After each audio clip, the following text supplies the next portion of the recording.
Well, good evening, folks, and welcome back to another episode from the Cumberland Outdoorsman. This is going to be another video for my 22 rimfire series. And in today's video, I'm going to be going over some of the steps that I take whenever I'm looking for a particular 22 rifle or pistol and what I need to consider before I make that purchase. So I've got this old 22 rifle. Now what? Well, before you ask that question, there are a few things you need to consider before you lay down your hard-earned cash. Some of the things that you need to be looking for is the overall condition of the gun. You know, is there any rust present? Is the stock damaged, cracked, or broken anywhere? Are there any missing parts? You know, something that may be gone from the gun, and how hard would it be to replace those parts?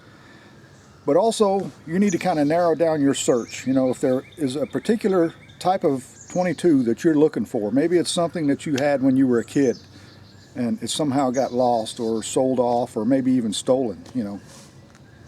Something that you'd like to replace from your younger years. Something that may have been handed down to you by your dad or your granddad or an uncle maybe, or even an old friend. You know, a lot of these things need to be asked. You know, is it a bolt action, a semi-automatic, a pump action, whatever, a Remington, a Marlin, a Winchester, you know, what in particular are you looking for? Now, once I find the gun that I'm looking for, I really look it over. This one here is one that I've kind of wanted for a long time, and I checked it out. I got it online, but there were a lot of good photographs of it. And even though I wasn't there to inspect the bore and other things, I took it on the owner's word that the gun was in good condition. Now, what you need to do when you're looking at a gun, first of all, you know, if you're in the market and you're at a gun show, for example, or if you find one at a pawn shop or a yard sale or whatever, ask the owner of the gun, the seller of the gun, if you can check it out before you buy it. You know, and in most cases, they're going to say yes unless they've got something to hide. And if they say no, then pass on it. You know, you want to check that gun out. You know, it's much like buying a used car or a used truck or whatever. You need to kind of narrow down what you're looking for. You're looking for an SUV, you're looking for a truck, or you're just looking for a passenger vehicle.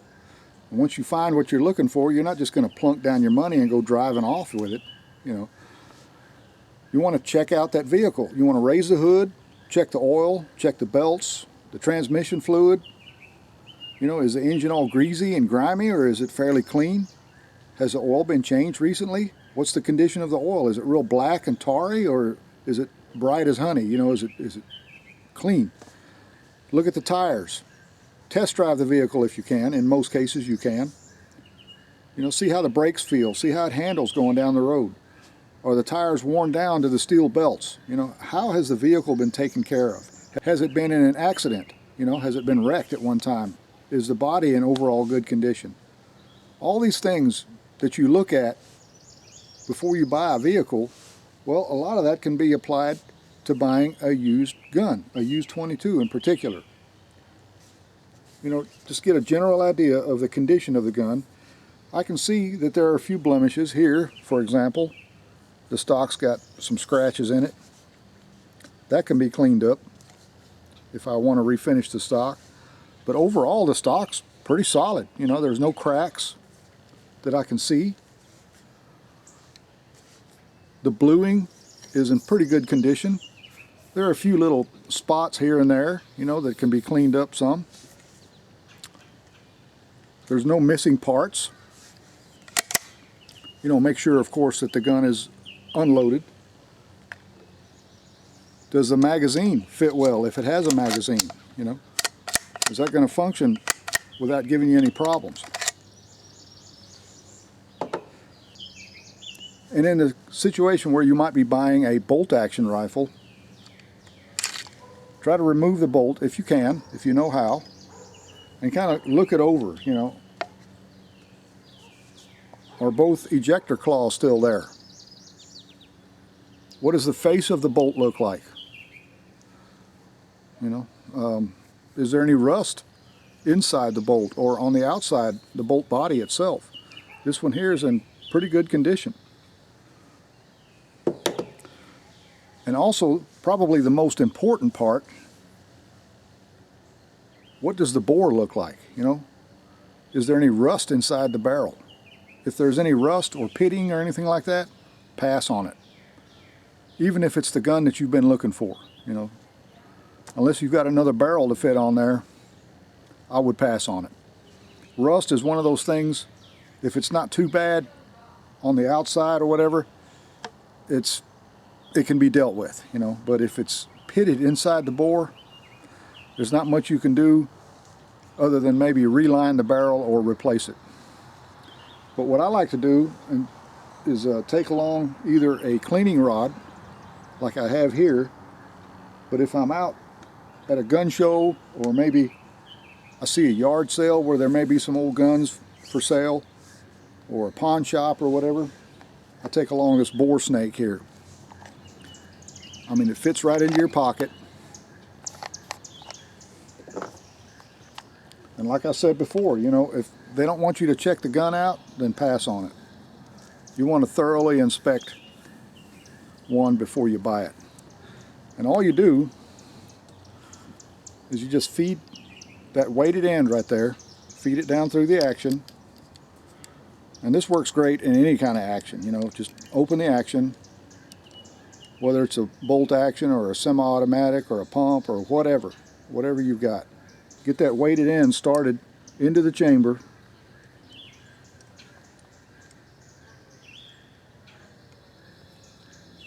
And then just feed it right on down.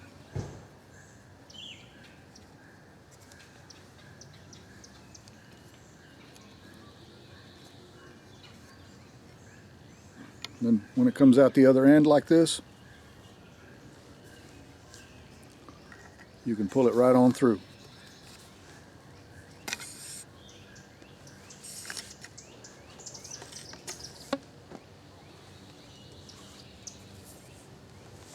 Now you can inspect the barrel.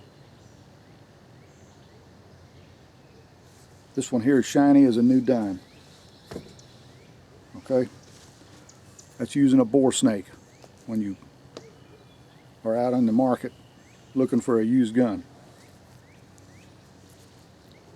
All this stuff is going to pay off later on. It may take you a few minutes before you check it out, but it's well worth it. Trust me, folks.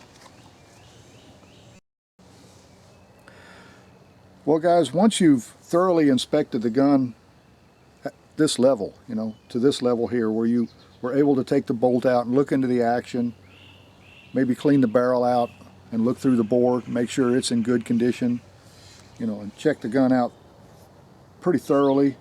Make sure the stock is not cracked or has been broken and glued together at one time. The bluing looks pretty good. What I like to do sometimes is go even further before I lay down my money. But at this point, you know, if you're fairly convinced that the gun's in good condition, you can go ahead and lay down your hard-earned cash and make that purchase and take that 22 home with you. But sometimes what I like to do is take along a compact gunsmith screwdriver set, like this one made by Wheeler Engineering. And I like to look and see what's underneath the stock, you know. So locate the takedown screw. Sometimes there's more than one. In this case, there's only one right here. Make sure you use the right bit, just like I always preach.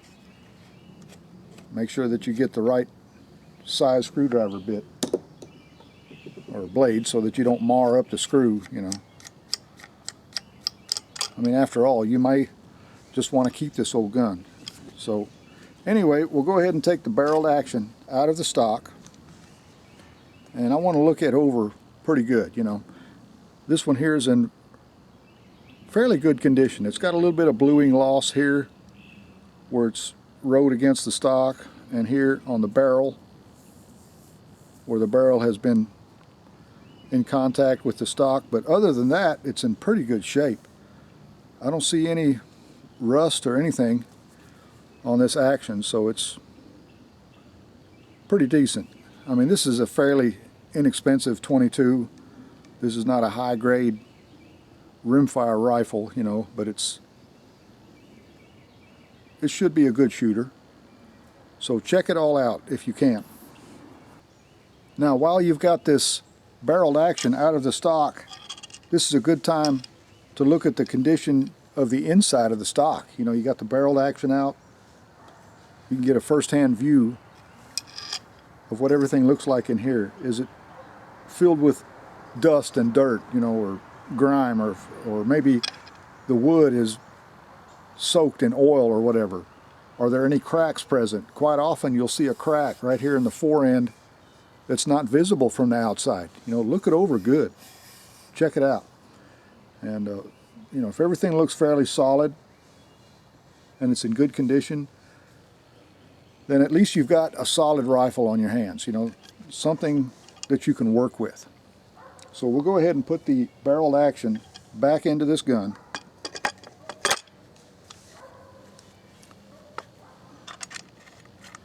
Make sure you start the takedown screw with your fingers first. You know, you don't want to cross thread it, because like I said, this may be a rifle that you want to keep from now on.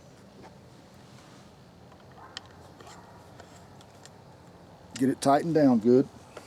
Okay, now we've got the barreled action back into stock. We'll go ahead and slide the bolt back in, and we'll go ahead and make sure there's no binding, or you don't feel any kind of scratchiness or grinding or anything rough, really. You want it to be fairly smooth, you know. This one here feels really good. I don't recommend dry firing it, and if you have to, make sure you get some snap caps to see how the trigger feels. And what I'm talking about are those little orange snap caps. Okay, what I was referring to are these snap caps. These are made by Packmeyer. I'm sure there's other companies that make these, but they come available in several different calibers, and they're also readily available at most reputable gun stores that sell guns and gun accessories. These are in 22 long rifle. There's a close-up of it, and they're just made out of plastic, but they're made to the same dimensions as a 22 long rifle case, you know, as the bullet itself. So what I want to do,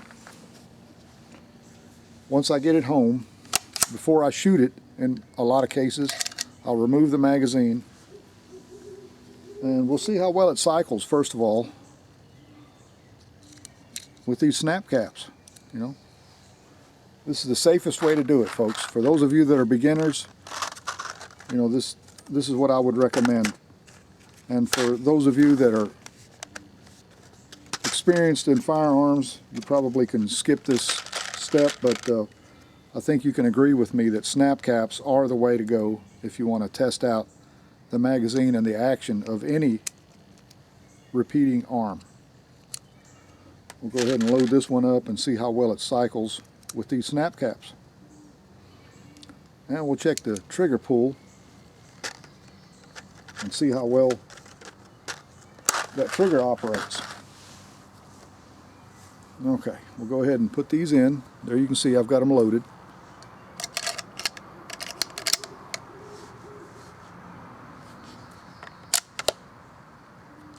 Make sure the safety is working. In the Model 80 and the Model 81, the safety works backwards. Forward is safe and rearward is fire. It's just a matter of getting used to it. So we know we have a snap cap in here. Let's see how well it ejects. Okay, came out very cleanly.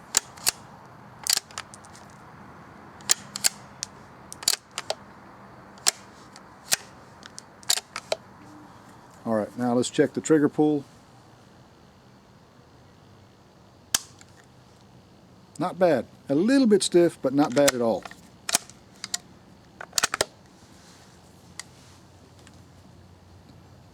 Certainly good enough for a squirrel rifle. Now it's time to shoot this old rifle. And I've got a few different brands of ammunition here. I've got some CCI standard velocity, And I've got some SK Standard Plus. And we'll see how well the little gun will shoot with open sights first. So let's check it out. Okay guys, I'm ready to shoot this gun now. I've got a target set up out there at 25 yards. I think it's still light enough where I can get off a few shots. And there's a few things that I'm looking for. First of all, will the gun even fire? You know, it may have a broken or worn firing pin, or maybe the firing pin spring, the main spring is worn. I don't know. That's something that quite often you can't see during your initial inspection. So now's your chance to check that. Are you getting any hang fires, you know, or is the gun shooting the way it should? Also, this is my chance to see if the open sights are on target in case that's the way I want to use the gun. So let's take a few shots and see how well this little gun will perform.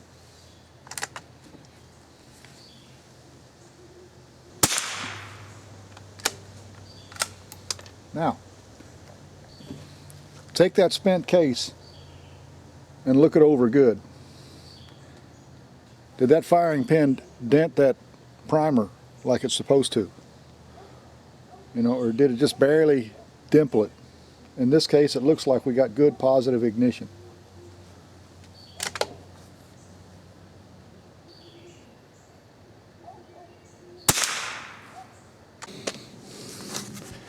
Well, you can see that the sights are off some. It's shooting a little bit high and off to the right. Like I said, light is getting a little bit low, but I'm going to go ahead and install a scope.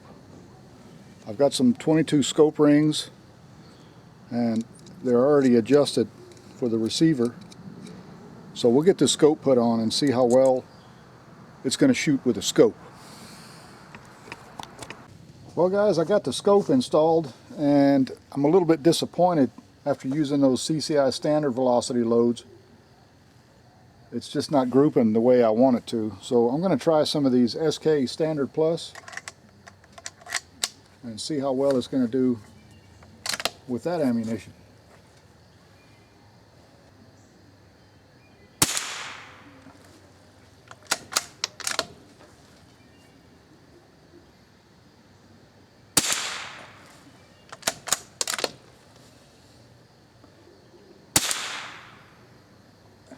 All right, both of them seem to be grouping a little bit to the right, but I'm getting inconsistent groups.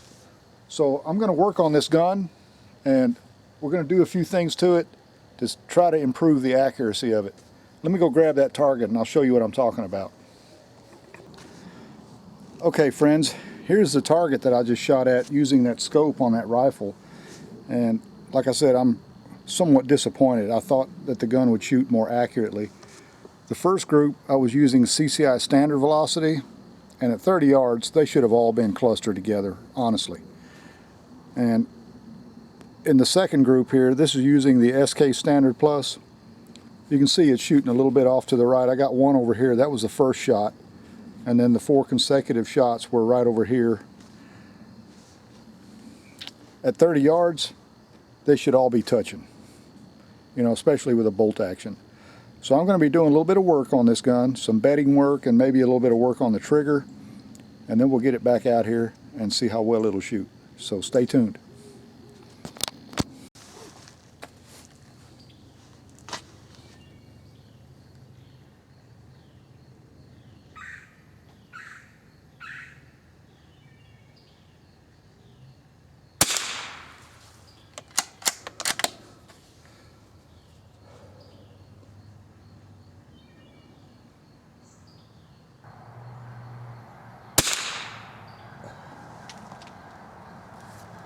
Wow, what a difference.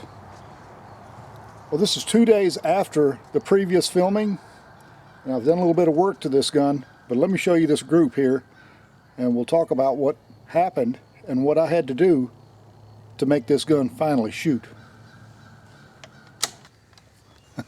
Wow, I still can't believe it. Let me go grab that target.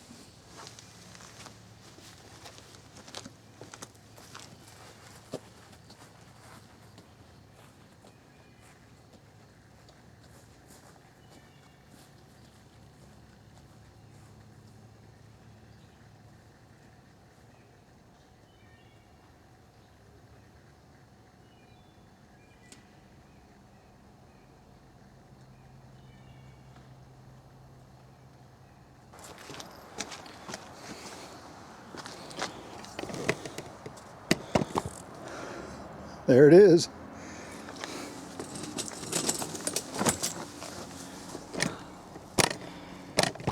Well, guys, if you see a smile on my face, there's good reason for it.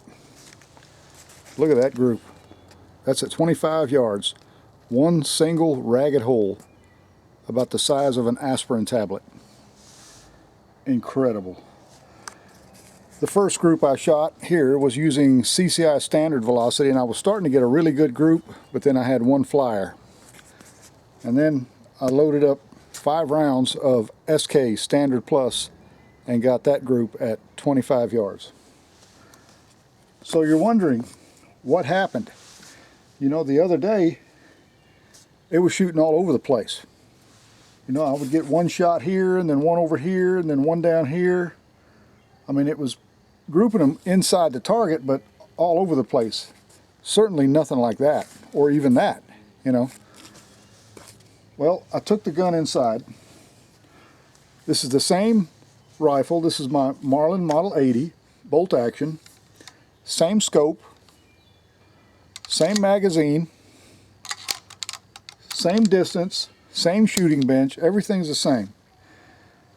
So I took the scope off of the gun and I checked it to make sure there were no loose parts inside. And in case you don't know, sometimes scopes can go bad and you can take them and shake them, hold them close to your ear, and if you hear something moving inside that scope, there's a good chance that that scope is defective or something has come loose inside that scope and you're not going to get consistent results.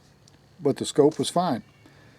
I cleaned the barrel again, and as I was putting the barrel action back into the stock, I felt something that wasn't quite right. So I looked the gun over again, made sure the takedown screw was good and tight, and then I grabbed the barrel and I thought, man, that feels like that's moving a little bit more than it should. So I took the barreled action back out of the stock. I placed this part of the barreled action in a padded vise so it was rock solid, and I could grab the barrel and move it back and forth. There was loose play right here where the barrel fits into the receiver. So what did I do about that? Well, I removed the barrel. I took the drive pin that's located at the bottom of the receiver out of the gun. I drove it out, and then I used a piece of lead, a lead slug, and I punched out the barrel from the receiver so that I wouldn't damage the chamber. Don't use a steel punch when you do this, because you can damage that part of your barrel right there, right at the end of the receiver where the cartridge goes in. Do not use a steel punch. Use something soft like copper, brass, but I like to use hard lead. Hard being that it's mixed with tin. And what it does, it conforms to the back of that chamber, and then you can drive it out with a regular punch. So I cleaned all the metal surfaces, the inside of the receiver there and the outside of the barrel, and I coated it with some gunsmith epoxy, and then put the gun back together, drove the pin back in place, you know, drove it back in there where it was good and tight, and I let the epoxy harden. I let it become solid. So there was no more movement there. You know, everything was stationary and very consistent the way it should be, and that is why I'm shooting groups like that now. So let's go ahead and put up a target at 50 yards and see what kind of results we get at that distance.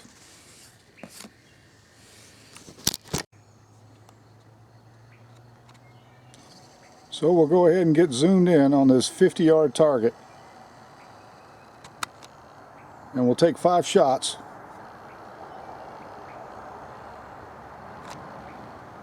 And see what the final result is.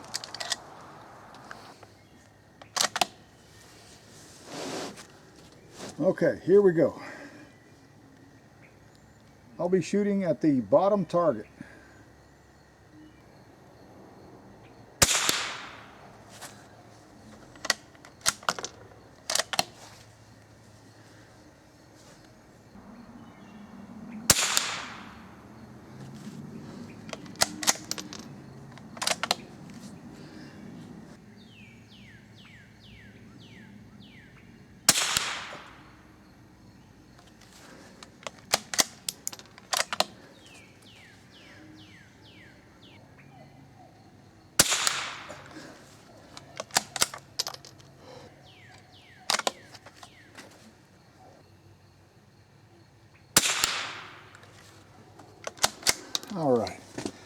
think I see a few holes in that target.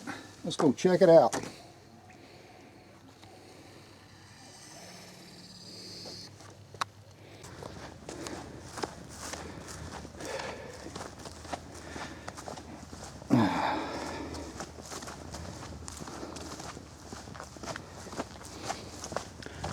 Well, approaching the target, I see some bullet holes, but I see a flyer. Okay, wow. Well, there's 4 right in the center and 1 down below here. We got 1, 2, 3, 3 of them touching, and 1 just outside the group, and then 1 really low.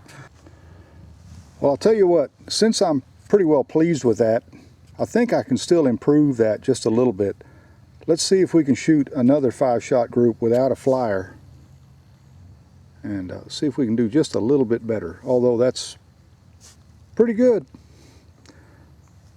So 5 more shots at 50 yards. All right, last shot here.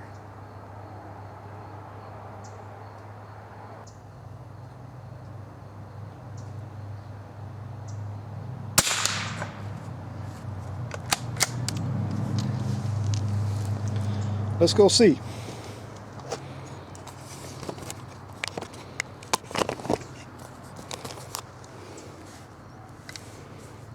Rifle's open, range is clear.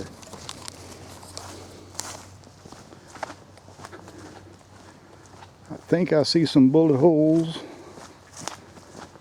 Yeah, but it's just not. Well, we got 1 that hit low and 1 that hit just a little bit to the left of center, and then 3 right there in the middle, all clustered together. You know, honestly, that's not too bad for a cheap old 22. Okay guys, it's getting a little bit late, but before I go, I wanted to test this gun using some 22 short hollow point, because if you've watched my channel before, you know I absolutely love the short hollow point cartridge for squirrel hunting. So let's see how well this little rifle can handle the 22 short hollow point.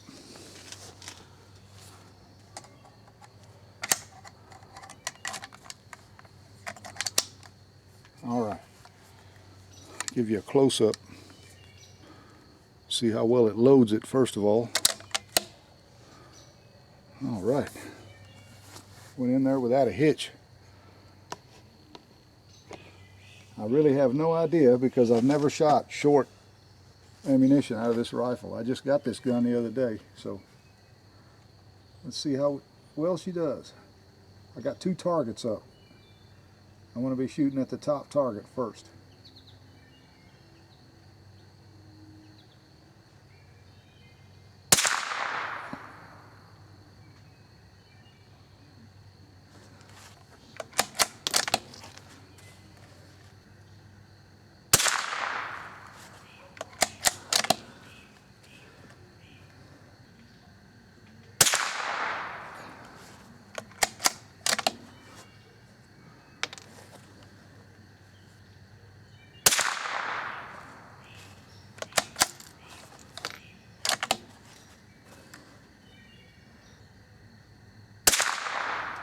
Oh, look out here. I think I found me another squirrel gun. All right. I want to try this extra magazine. The new magazine. Let's see how well it cycles these 22 shorts. That's a pretty good little group I got down there, folks. Don't worry, I'll be showing it to you here in just a minute. Tell you what, I'm going to go ahead and zoom in on this target. That way you can see the point of impact as I'm shooting these 22 shorts. You can see the top target, the group in the top target. One's just a little bit outside of the group, but not too bad, honestly, for 22 short. So let's see how well these do. This is another 5-shot group at 30 yards. in the bottom target.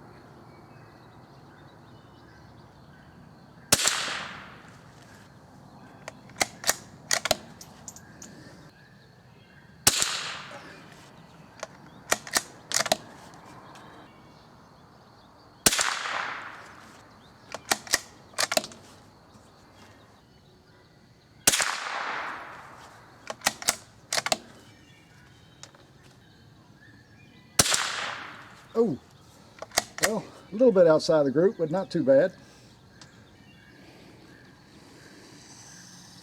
That's using the CCI 22 short hollow point. Well guys, before I go, I think I'm going to try this little Marlin Model 80 at 50 yards on those steel targets like I usually do in all my 22 rimfire series videos. I'm already loaded up here with a couple of magazines of standard velocity, so let's give it a try here at 50 yards. Let's have a little fun. Get zoomed in here. I think you can see those targets pretty well. I know it's a little bit late. It's centered up here. All right, let's go for that swinging target on the far right. See if we can center punch that one.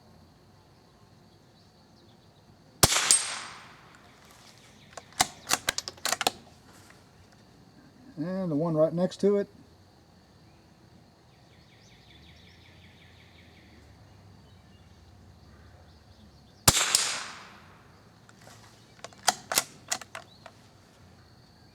And I see a swinging target on the far left. Let's go for the big one first.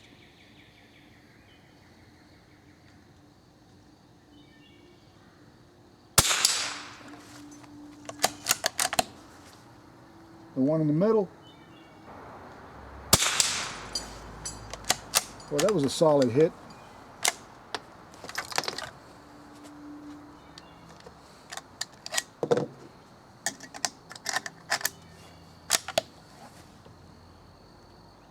Let's try out that little bitty one there, right next to the one I just hit. Yep.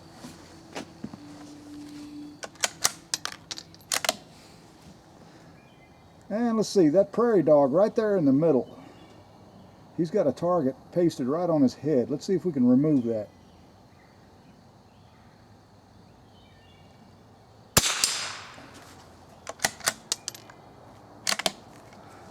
All right. And finally, let's try that squirrel on the far left.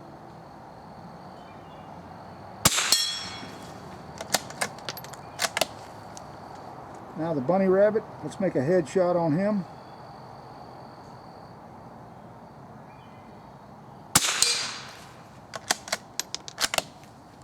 And the squirrel. Let's do a headshot on him.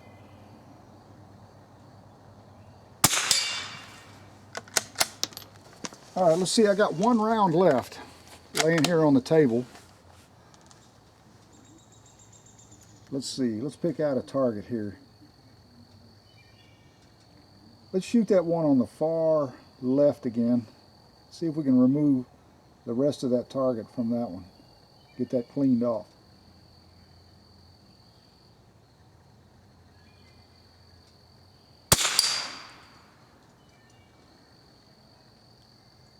There's one little speck still left on there, but I got most of it. Well, I think it just fell off. Well, that's a good way to end this shooting session.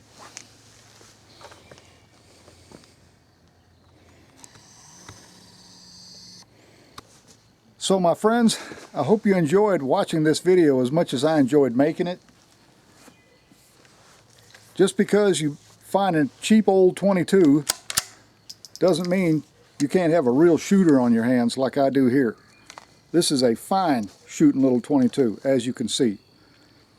You know, it's perfectly suited to go squirrel hunting, informal target shooting, and I'll tell you what, it'll hold its own against a lot of the newer rifles out there. And the good thing about it is I didn't give much at all for it, you know, under $200. Can't beat that. It had a few little issues, but I was able to resolve them. And, you know, I hope that some of the pointers that I gave you will guide you in the right direction if you're in the market for a good .22 rifle or pistol. You know, the same thing goes for a handgun. Make sure it's in good condition. Make sure the bore is nice and shiny. There's no rust inside the bore, no pitting. And make sure that the muzzle crown still looks good. You know, if the muzzle crown's all beat up, the gun's not going to shoot very well. Make sure that the wood or the handle on your pistol is in good condition. No cracks, no deep gouges, anything like that. And, you know, just check it out first. Take the time to thoroughly inspect it before you lay down your hard-earned money. I mean, it's your money, you know, and it's going to be your gun. And if in the end you're still not satisfied with what you bought, all is not lost. You can still turn around and sell it, and you may even get more out of it than what you got in it, you know, but you can use that money to go out and find another one, perhaps a different model or something that's more suited to you. So anyway, folks, that pretty much ends the video, and like I said, I appreciate you watching. Hopefully you gained some good pointers. And remember, if you like to go hunting, fishing, camping, shooting, hiking, whatever your outdoor pursuit happens to be, I hope you enjoy it as much as I do. And until next time, remember this as well. Hit that like button, smash that bell icon, and subscribe. That way you'll know when more videos like this one will be coming your way. So until next time, y'all get out there and enjoy the great outdoors, and take care and stay safe. I'll see you.